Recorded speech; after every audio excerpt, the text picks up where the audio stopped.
मैं Pushpendra Kumar capital structure lesson के अंतर्गत आज आपको मैक्सिमाइजेशन ऑफ ईपीएस मेथड पढ़ा रहा हूं।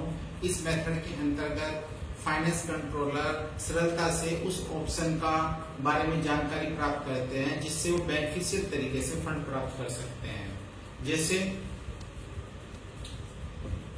वसु लिमिटेड के पास टोटल कैपिटल स्ट्रक्चर 10 लाख रुपए का है, जिसमें डिबेंचर, रिडीमेबल प्रेफरेंस शेयर्स और इक्विटी शेयर्स मौजूद हैं।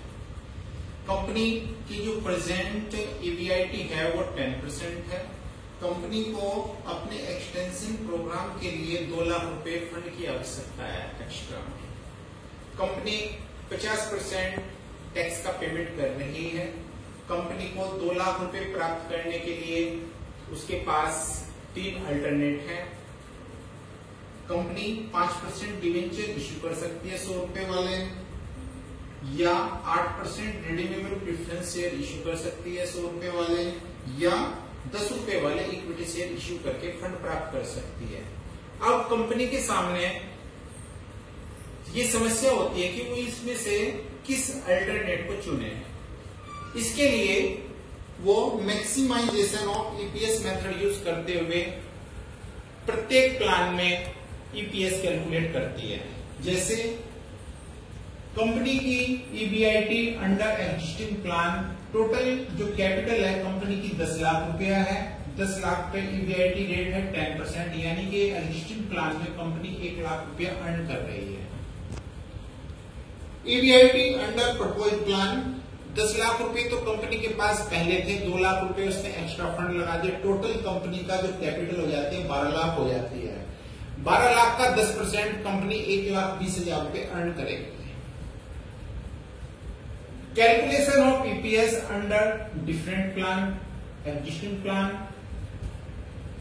5% debenture plan, 8% redeemable preference share plan, equity share plan.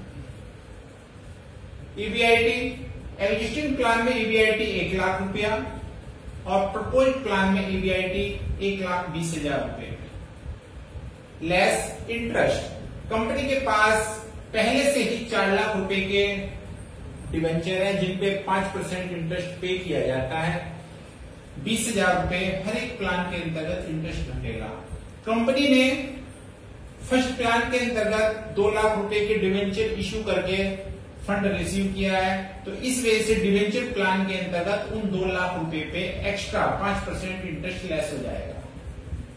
इस तरीके से ईबीआईटी में से इंटरेस्ट लेस करने पे ईबीटी आ जाएगी 80,000, 90,000, 1 लाख, 1 लाख।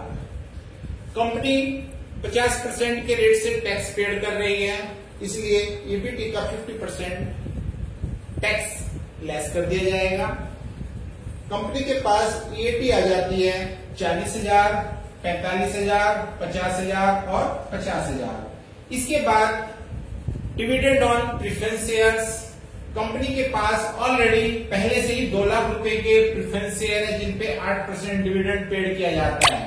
16,000 रुपए लेस कर देंगे हम लोग डिविडेंड के, जो कि पहले से ही कंपनी पे करती आ रही है। फिर कंपनी ने 2 लाख रुपए एक्सटेंशन प्रोग्राम में सेकंड प्लान के अंतर्गत 2 लाख रुपए और रिसीव किए हैं 8% डिविडेंड रेट पर, तो ये 16,000 रुपए केवल प्रेफरेंस शेयर प्लान के अंतर्गत लेस होंगे। ईएटी में से डिविडेंड लेस करने के बाद earning available to equity shareholder आ जाएगा। एग्जिस्टिंग प्लान में 24,000, डिवेंचर प्लान में 29,000, प्रेफरेंस शेयर्स प्लान में 18,000 और इक्विटी शेयर प्लान में 34,000। इसके बाद नंबर ऑफ इक्विटी शेयर्स रखेंगे। एग्जिस्टिंग प्लान में कंपनी के पास 40,000 इक्विटी शेयर्स हैं। फर्स्ट प्लान में भी 40,000 ही रहेंगे, क्योंकि कंपनी ने डिवेंचर इश्यू किए हैं, इसलिए इसका प्रभाव इक्विटी शेयर्स पे नहीं पड़ा है। सेकंड प्लान में भी 40,000 इक्विटी शेयर रहेंगे, क्योंकि यहाँ प्रेफरेंस शेयर इश्यू है न कि इक्विटी। थर्ड प्लान में कंपनी ने 40,000 इक्विटी शेयर तो पहले से हैं और 10 रुपए के हिसाब से 2 लाख रुपए के इक्विटी शेयर बाद में इश्यू किए। इस तरह से कंपनी के पास कुल मिलाकर के 60,000 इक्विटी शेयर हो जाएंगे। इसके बाद earning per share, earning available to equity equity shareholder को डिवाइड कर देंगे नंबर ऑफ इक्विटी शेयर से। एग्जिस्टिंग प्लान में ईपीएस आएगी 60 पैसे, यहाँ पे 0.73, रिडीमेबल प्रेफरेंस शेयर प्लान में 0.45 और इक्विटी शेयर प्लान में 0.57। अब हम परस्पर इन ईपीएस की कंपेयर करेंगे कि ईपीएस किस प्लान में मैक्सिमाइज है। तो हम देख रहे हैं डिबेंचर प्लान में ईपीएस 0.73 पैसे है। इस वजह से कंपनी डिबेंचर इश्यू कर करके फंड रिसीव करेगी और यही कंपनी के पास बेस्ट ऑप्शन है फंड रिसीव करने का, क्योंकि इसमें अंशधारियों की जो अर्निंग पर शेयर है वो मैक्सिमम है। आज के YouTube लेक्चर में मैंने आपको मैक्सिमाइजेशन